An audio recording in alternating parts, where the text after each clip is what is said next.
Yo, what is up guys? Welcome to Andy's Reviews, and today we are going to be reviewing Kingdom of the Planet of the Apes, directed by Wes Ball and starring the likes of Owen Teague, Freya Allan, William H. Macy, and Kevin Durand, along with a whole bunch of other actors. Let's get into it.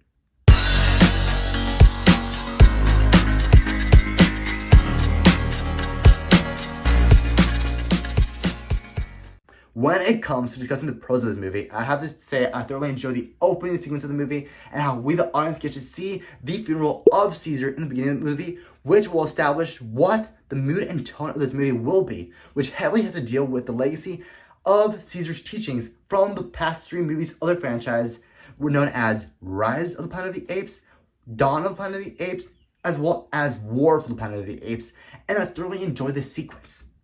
And of course, the second main thing that I thoroughly enjoyed about this movie has to be the fact that director Wes Ball was able to incorporate a whole bunch of lore elements and mythos in this movie. So basically, this movie heavily revolves around the teachings of the great Caesar from the previous three movies and how apes in this new kingdom, 300 years after the events of War of the Planet of the Apes, are actually twisting the words of the great Caesar and twisting them in order to manipulate or influence the other apes of their great society, to the point where this movie actually features a whole bunch of tribes in the movie. For example, we get to see the great Caesar believers, we get to see the great twisters of Caesar words, and we even get to see the people who don't even know who Caesar is to begin with, which I found very interesting in this movie. And of course, the third main thing that I thoroughly enjoyed about this movie has to be Freya Allan's performance as May and how her character was able to serve as the emotional anchor of this movie. To be completely honest with you, this movie was boring in general to begin with. But the thing that really made me heavily invested in the characters in this movie has to be Freya Allan's performance as May, because she was actually the only thing that kept my attention in this movie, and how we get to see her character explore the kingdom of the apes, hence the movie's title, and how she was willing to do everything in her power to make humanity re-establish itself as a dominant power on Earth, which I found very interesting, and how she spent the entirety of the runtime of this movie in search for a chip that will allow the surviving humans who are in underground bunkers recommunicate with one another in order to reorganize and take over the kingdom of the planet of the apes, in order to reestablish human dominance in this movie, which I found to be completely fascinating to begin with. And of course, the fourth main thing that I thoroughly enjoyed about this movie has to be the amazing mocap work that the CGI and VFX team were able to incorporate in this movie. To be completely honest with you, the CGI and mocap work of the apes themselves was absolutely phenomenal, to the point where you could obviously tell that a lot of money went into the design of these apes into making them look as realistic as possible, while also having a small hint of them being completely fake and being CGI characters, which was absolutely phenomenal, and I thoroughly enjoyed that aspect in this film. And of course, the fifth main thing that I thoroughly enjoyed about this movie has to be Kevin Durand's portrayal as Proximus Caesar, and how he was able to be an intimidating villain and also one of the most memorable villains in the entire Apes franchise, which was absolutely phenomenal. I especially love the way that Kevin Durand was able to create a voice so memorable, to the point where the phrase of "what a wonderful day" is heavily embedded in my brain, which was absolutely phenomenal. And I really love his performance, and how he or his character were able to show an ape who was heavily fascinated in learning the ways of the humans, which was absolutely fascinating.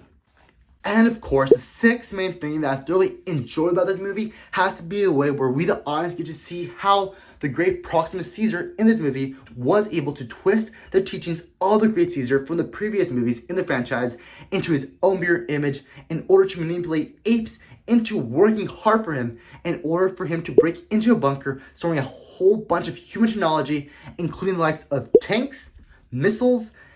human resources, weapons, and a whole bunch of other things, which was absolutely incredible, and how he was able to manipulate the apes into believing something that really wasn't intended to be interpreted in that way, which is absolutely phenomenal. And yeah,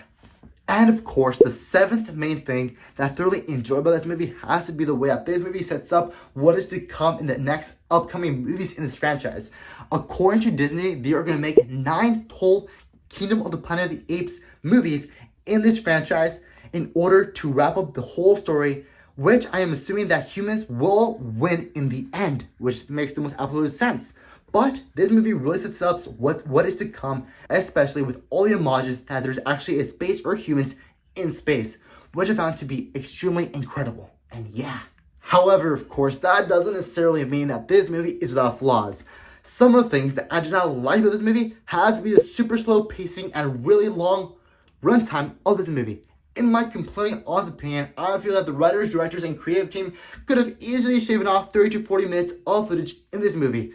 To be completely honest with you, like I mentioned previously, Wes Ball did an amazing job showing all the lore of the apes, but I feel that he spent too much time giving us too much lore to the point where not a lot of events actually happen in the movie. So basically, the whole premise of the movie is pretty much Noah going in search for his family who were taken captive by Proxima Caesar's troops, and him discovering a human that can talk, and these two going on a journey with another ape named Raka, played by this guy, and them going to search for Noah's family to the point where they realize that Proxima Caesar is trying to get into a bunker with a bunch of human stuff, and these three dudes or people have to stop Proxima Caesar from that plan. And that's basically the entire premise of the movie. The plot is super generic. I expected the plot to be intricate like the previous movies, but no. The plot could easily be resumed in 2 sentences, and yeah, I really did not appreciate that aspect whatsoever. And of course, the second main thing that I did not like about this movie has to be the fact that the CGI team really did not do a good job in hiding their budget cuts in the CGI. To be completely honest with you, I saw this movie in IMAX at AMC Mercado, but that was a mistake, not gonna lie. Literally, it could have been my screen, but I'm pretty sure that there was fuzzy CGI in order to hide the imperfections of the CGI, especially in the scenes where we get to see the apes climbing over trees. The vegetation was super fuzzy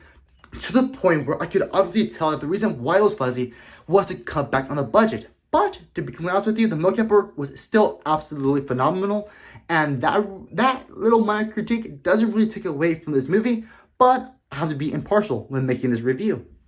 And of course, the third main thing that I do not like about this movie has to be that this movie really has no memorable sequences whatsoever, unlike the previous movies in the franchise. So basically, the only memorable sequence in this entire movie has to be the final fight between Noah, played by Owen Teague, and Proxima Caesar, played by Kevin Durand. That entire sequence was the most memorable part in the entire movie, but besides that, this movie really isn't memorable like the other movies in the franchise, especially the likes of the Rise of the Planet of the Apes, where we get to see the rise of the apes in general. And yeah, this movie really has nothing special or unique about it. And of course, the fourth main thing that I do not like about this movie has to be the fact this movie's action sequences aren't really good. To be completely honest with you, out of all the action set pieces in this movie, the only good ones are the final battle of Noah versus Proxima Caesar, which was kind of anticlimactic in the end. You'll see when you watch the movie. It's just a bunch of birds doing the work for Noah, but yeah. And the second one being where we see Freya Allan's character of May running towards Noah's horse. That was basically the best action sequences in the movie, but if you compare those action sequences to the previous Apes movie, they're really bad, not gonna lie. And I really did not appreciate that aspect whatsoever. And of course, the fourth main thing that I did not like about this movie has to be the very incoherent ending of this movie. To be completely honest with you, as I mentioned previously, this movie does a whole bunch of stuff to set up the next movie in the franchise. But to be completely honest with you, if you are not an Ape fan or don't know anything about this franchise, you are going to be very confused with the ending of this movie. To be completely honest with you, after the movie ended, I went on YouTube and watched a bunch of ending breakdowns in order to make sure that I actually had the right ending of the movie or right movie ending interpretation inside my head. Luckily enough, I had it. But I just needed to confirm that I had the ending correct to begin with. And yeah. And of course, the fifth main thing that I do not like about this movie has to be the fact that it's really hard for us, the audience, to choose sides in this movie. At one point in the movie, we, the audience, actually get to side with the apes in their journey of preventing humanity from gaining dominance over society. But the next minute, we actually side with the character of May, played by Freya Allan, and her side of the story of how humans should actually be the ones to regain dominance in the planet of Earth, which was absolutely incredible. But to be completely honest with you, this movie really doesn't do a good job in showing the two sides of the story, and it actually has conflicting arguments throughout the entirety of the runtime of this movie. And yeah. And of course, the sixth main thing that I did not like about this movie has to be the fact that I believe that the reviewers of this movie were paid off by the company in order to post positive reviews of this movie, because I read a whole bunch of reviews saying that this movie was actually very good. But to be completely honest with you, I did not like the movie and actually hated the movie towards the end of the movie. And yeah. But that, of course, is just a conspiracy theory, and of course brings us towards the ending portion of this movie review. When it comes to placing this movie on the Andy's Reviews grading system, I have to say that this movie deserves 5.5 chimichangas out of 10 chimichangas, a rewatchability score of never, as well as an overall grade of a D+ on an A+ grading system. Well, there you have it. Feel free to follow me on Instagram at Andy Talks About Movies Way Too Much, and feel free to drop a like on this video, comment down below letting me know your real thoughts about this movie, and I'll see you guys in the next video.